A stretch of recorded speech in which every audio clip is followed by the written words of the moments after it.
خالقنا يا رب لعبيدك أنر الدار، يا خالقنا يا رب لعبيدك أنر الدار، واملأ عالمنا الحب. إن الحمد لله نحمده ونستعينه ونستغفره ونعوذ بالله من شرور أنفسنا ومن سيئات أعمالنا، من يهده الله فلا مضل له ومن يضلل فلا هادي له، وأشهد أن لا إله إلا الله وحده لا شريك له، وأشهد أن محمدا عبده ورسوله صلى الله عليه وسلم. أعوذ بالله السميع العليم من الشيطان الرجيم. قال الله سبحانه وتعالى: ولله الأسماء الحسنى فادعوه بها وذروا الذين يلحدون في أسمائه سيجزون ما كانوا يعملون. اور اللہ تبارک و تعالیٰ کے اچھے اچھے نام ہیں، اس کو ان کے واسطے سے پکارو اور ان لوگوں کو چھوڑ دو جو اللہ کے ناموں میں الحاد کرتے ہیں، ان کو اپنے کیے کی سزا ملے گی. پچھلے سبق میں ہم نے اللہ تبارک و تعالیٰ کی صفات پر کیسے ایمان لانا ہے اس بارے میں کچھ قواعد اور ضوابط کا تذکرہ کیا تھا. آج بھی اسی بات کو آگے لے کر بڑھتے ہیں. اللہ تبارک و تعالیٰ پر ایمان لانا، اللہ کے ناموں کو یاد کرنا، ان کا معنی سمجھنا اور ان کے مطابق عمل کرنا. مثلا اللہ تعالیٰ رزاق ہے تو اس سے رزق کی تمنا رکھنا، رب ذوالجلال شدید العقاب ہے تو اس کے عذاب سے ڈرنا، اللہ بصیر ہے ہر جگہ دیکھنے والا ہے تو اپنے آپ پر نگرانی کا تصور سمجھنا. یہ اللہ کے ناموں پر عمل ہے اور اس کے تقاضوں کو نبھانا ہے. تو یہ اس پر کافی بات گزر چکی. آج ہم یہ دیکھتے ہیں کہ اللہ کے ناموں پر ایمان کیسے لایا جاتا ہے. اللہ کے تمام ناموں میں اللہ کی صفات ہیں، جو صفاتی نام ہیں ان میں اس کی صفات ہیں. مثلا قدیر میں قدرت ہے، قدیر میں قدرت ہے. وَرَبُّكَ الْغَفُورُ ذُو الرَّحْمَةِ، تیرا رب غفور ہے، رحمت والا ہے. یہاں یہ کہا اور دوسرے مقام پر کہا واللہ غفور الرحیم. اب دونوں آیتوں کو سمجھو. واللہ غفور الرحیم، اللہ غفور اور رحیم ہے، بخشش والا، رحم کرنے والا ہے. اور ایک طرف کہا وَرَبُّكَ الْغَفُورُ ذُو الرَّحْمَةِ، تیرا رب غفور ہے اور رحمت والا ہے. تو ثابت ہوا کہ رحیم کا معنی رحمت والا، یعنی اس نام کے بیچ میں اللہ تعالیٰ کی صفت ہے رحمت. تو ان اللہ کے اسماء میں اللہ کی صفات موجود ہیں. قدیر ہے، علیم ہے، علم والا. علام الغیوب ہے، علم والا. علیم بذات الصدور ہے. اور لطیف ہے، باریک بین، باریکی کو جاننے والا. خبیر ہے، خبر رکھنے والا. رحیم اور رحمان ہے، رؤوف ہے. تو جتنے بھی اللہ تبارک و تعالیٰ کے نام ہیں ان میں اللہ کی صفات موجود ہیں اور ہمیں ان ہی صفات کے حساب سے ہی اللہ تعالیٰ سے مانگنا چاہیے. مجھے کسی دشمن کا سامنا ہے تو میں یہ نہیں کہوں گا کہ یا غفور، اے غفور میرے دشمن کو مار دے، وہ تو بخشنے والا ہے، مارے گا کیسے؟ بلکہ میں کہوں گا اے عزیز ذو انتقام، اے غالب انتقام والے میرے دشمن کو سزا دے.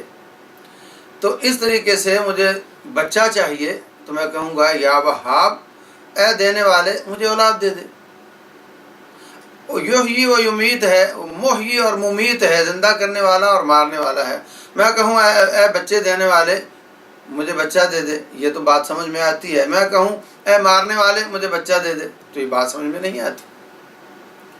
تو ان ناموں کے مطلب کے حساب سے ہم اللہ تعالیٰ سے مانگیں گے. نمبر 2 یہ کہ اللہ تبارک و تعالیٰ کے ان ناموں اور ان میں موجود صفات پر ایمان لائیں گے. یہ ایمان لانا بہت سادہ تھا. اللہ کا قرآن نازل ہوتا تھا اور صحابہ کرام اس کو سمجھتے اور اس پر عمل کر لیتے تھے. لیکن جیسے جیسے فتنے بڑھتے گئے، جیسے جیسے بدعات بڑھتی گئیں، انہوں نے اللہ کے ناموں کے ساتھ کھیلنا شروع کیا. انکار کرنا شروع کیا، کسی نے صفات کا انکار کیا، کسی نے ناموں کا انکار کیا، کسی نے کچھ صفات کو مانا، کچھ کا انکار کیا، کسی نے اس کے معنی تبدیل کر دیے، کسی نے کہا ان الفاظ کو تو مانتے ہیں لیکن ان کا معنی نہیں مانتے۔ تو بعد میں آنے والے فتنوں کی وجہ سے آج ہم جب ایمان لاتے ہیں تو ہم سادہ ایمان بھی لاتے ہیں اور ساتھ ساتھ ان فتنے والے اور انکار کرنے والوں کا انکار بھی کرتے ہیں کہ ہم ان جیسے نہیں ہیں۔ تو یہ سب کرنے کے لیے ہمیں کچھ یوں کہنا پڑتا ہے۔ نمبر 1، ہم اللہ تبارک و تعالیٰ کے ناموں اور ان میں موجود صفات جو اللہ تعالیٰ نے بیان فرمائی ہیں صحیح احادیث میں اور قرآن حکیم میں، ہم ان کا اقرار کرتے ہیں، ہم ان پر ایمان لاتے ہیں۔ نمبر 2، ہم ان صفات کا انکار نہیں کرتے، کیونکہ بعض لوگوں نے انکار کر دیا، جیسے جہمیہ تھے، انہوں نے مکمل صفات کا انکار کر دیا۔ ہم ان صفات کا انکار نہیں کرتے، کسی نے ناموں کا انکار کر دیا جیسے جہمیہ تھے، کسی نے اس کے بیچ میں صفات کا انکار کر دیا جیسے معتزلہ تھے، کسی نے ساری صفات کا انکار کیا جیسے معتزلہ ہیں، اور کسی نے 7 صفات کو مانا اور باقی کا انکار کر دیا جیسے اشعری ہیں۔ کسی نے کیا کیا کہ اللہ کی صفات کو تو مانا مگر کہا وہ ہمارے مشابہ ہیں، جیسے ہم ہیں ویسے اللہ، نعوذ باللہ۔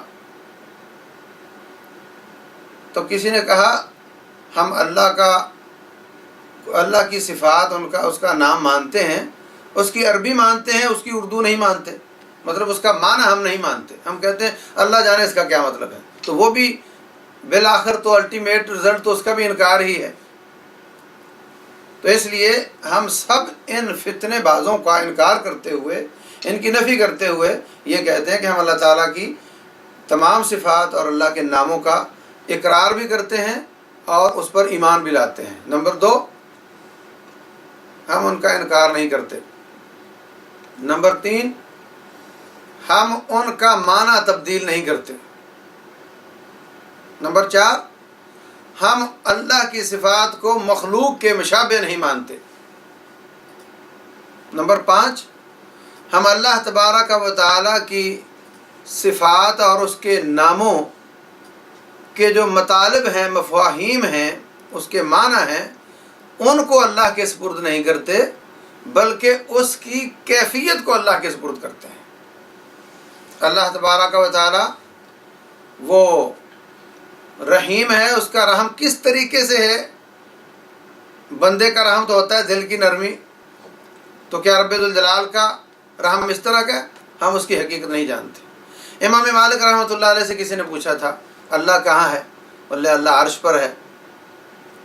تو وہ کیسے؟ فرمانے لگے الاستواء معلوم، اللہ کا عرش پر ہونا کتاب و سنت میں ثابت ہے، یہ انشاءاللہ بعد میں آئے گا، اور اس کی کیفیت اللہ تعالیٰ نے بیان نہیں فرمائی، والکیف مجہول، اور جو رب نے بیان نہیں کیا اس کا سوال کرنا بدعت ہے۔ اور شاگردوں سے کہا کہ اس کو باہر نکال دو مجلس سے، یہ تمہارے دل میں کوئی شبہ ڈال کر چلا جائے گا جس کا نقصان ہو سکتا ہے۔ تو میں دوبارہ دہراتا ہوں، ہم اللہ کے ناموں اور اس کی صفات پر ایمان لاتے ہیں، ہم ان کا انکار نہیں کرتے جیسے لوگوں نے کیا، نہ ساری کا انکار نہ کچھ کا انکار ہم نہیں کرتے، ہم تمام کو مانتے ہیں۔ نمبر 3، ہم اس کو مخلوق کے مشابہ نہیں کرتے۔ نمبر 4، ہم اس کا معنی تبدیل نہیں کرتے۔ نمبر 5، ہم اس کا معنی اللہ کے سپرد نہیں کرتے۔ معنی عربی زبان میں ہے تو ہم جانتے ہیں اس کا معنی کیا ہے۔